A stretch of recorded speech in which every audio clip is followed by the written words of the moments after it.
Thank you for tuning into the second contract law video. We've looked at offer and acceptance, so we're now going to turn our attention to consideration and intention. Remember, the basic contract equation has four essential ingredients: offer and acceptance, which we have their particular meanings we looked at in the first video, and in this one, consideration and intention. Offer and acceptance are known as the agreement. That's the part of a deal which is the agreement. But it's these two things, consideration and intention, that we look at now, which turn that agreement into a bargain, into a legally binding contract, something that if it all goes wrong, the law would step in to enforce or allow enforcement of. Remember again, there are specific meanings attached to each of these words, and it's important that you use them accurately to get the most out of your studies here. So consideration, the first part, is something of value. Both sides or parties, and again that's another use of the word party, not in woohoo as in have a party, but both people, both businesses, both, it might be individuals, it might be companies, both sides of a contract have to give something of value for it to work and for it to be something that's enforceable.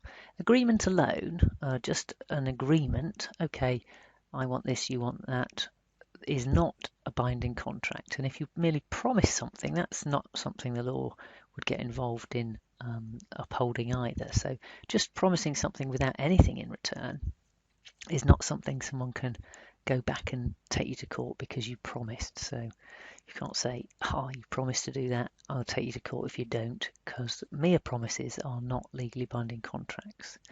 But exchanging promises of value is the basis of contract, and that's what we want to look at. So if consideration is something of value that you bring to the contract, what are the rules around it? What determine what's of value? To start with, there needs to be something of value, but it doesn't need to be of equal value. So if you choose to sell a very valuable Rolex watch for 10p, you're entitled to do that.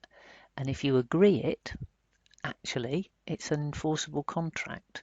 So it won't protect you from doing something stupid so long as you have given something of value. So 10p is of value, even though it's not clearly of equal value to a luxury gold watch. Usually,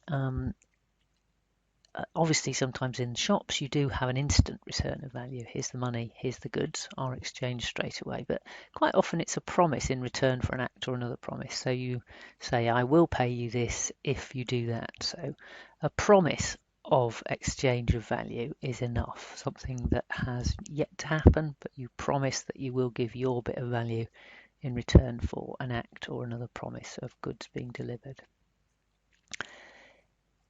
There are some things which are not good consideration, which you might have thought might be. So if the thing of value that you have done, if the act that you have done is in the past, when someone promises to pay you for it, then actually it's not illegally held to be good consideration. So if I promise that I will do something for you and you say, okay, I will pay you, that would be potentially a legally binding contract. But if I said, oh, last week I cleaned your car, and you say, oh, that was very kind of you, I will give you some money for it, I have already completed my bit of the bargain, and so therefore it's said in law to be in the past and not of value. So unless you were expecting me to, so there's an implied expectation of promise, then that doesn't normally work. Anything in the past that's done, even if it was of value, is not normally held to be good consideration.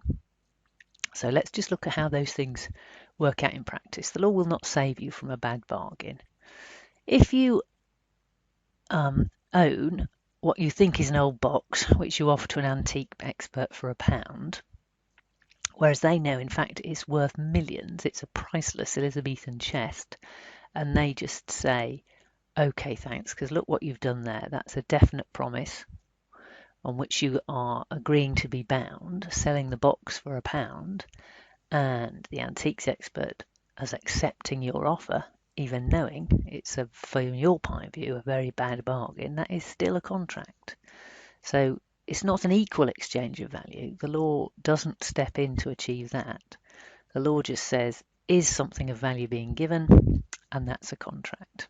So because you are in a sort of commercial situation there with someone who you know buys and sells for a business, its intention to make it a legally binding contract again is presumed by the law. So that's why it's a little thought bubble rather than a speech bubble. Okay, and what does this thing I said about past consideration is not consideration, what does that look like? So here is a grateful neighbour and here is a good Samaritan. And this good Samaritan has been looking after the grateful neighbour's cat.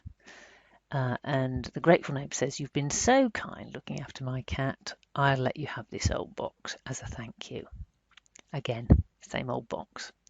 Now, the Good Samaritan's looking after the cat was in the past. So when they discover, and it becomes clear that the box, in fact, is a valuable antique, if the grateful neighbour decides not to give you the box after all, you cannot enforce that promise to give you the box because the thing you gave for this potential contract is in the past. So the law says, actually, that's not consideration. So there is no contract there. There's nothing that you could do as the Good Samaritan to make the grateful neighbour give you the box if they change their mind. If you are already legally obliged to do something, that isn't good consideration either.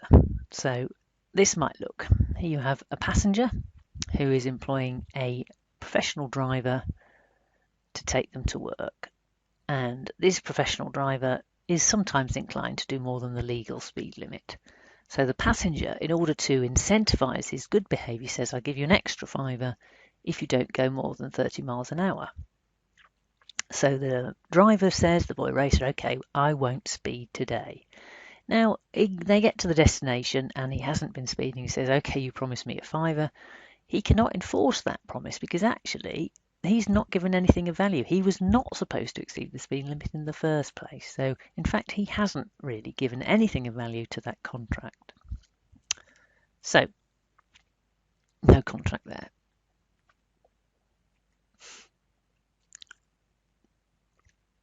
Okay, also, if you already have to do it, not because it's the law, but because you've got a contractual arrangement to do it, that isn't good consideration either. So here's a generous passenger.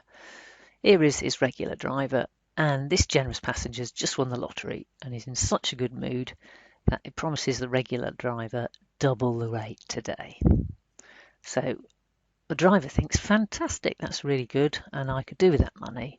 But then the generous passenger, it's been a difficult journey on the way into work, and he's not like the music that the drivers play, so he decides, I'm actually not going to double your rate of pay. Can the regular driver claim, well, you made an offer and I agreed and we have a contract? Because he has given no consideration, he's only done what he was already contracted to do.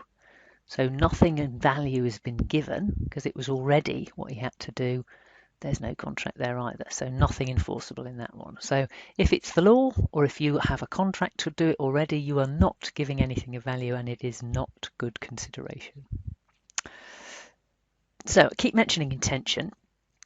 And generally, you don't actually talk about intention because the law has two basic assumptions about intention. Both parties must intend for the agreement to give rise to legal obligations. And generally, it's not expressed, as I say, it's not talked about. It's inferred through the circumstances, and there are two basic presumptions.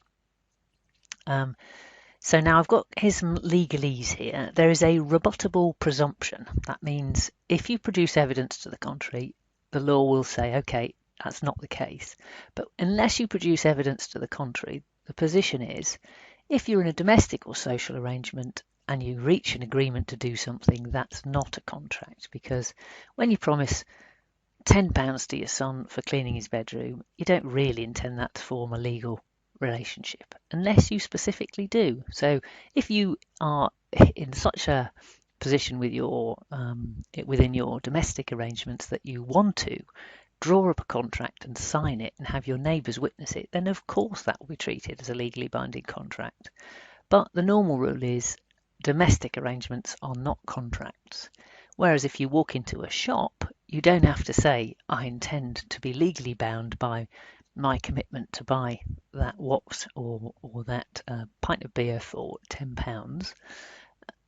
The law will assume, because you've walked into a commercial premises, this is a commercial agreement, and when you make a promise to exchange goods of value, then that will be a contract. So there are two basic positions which are called rebuttable presumptions. To rebut something is to counteract it. So you can rebut it by producing evidence to the contrary, but the normal rule is in domestic arrangements there is no intention, whereas in commercial business arrangements there is intention.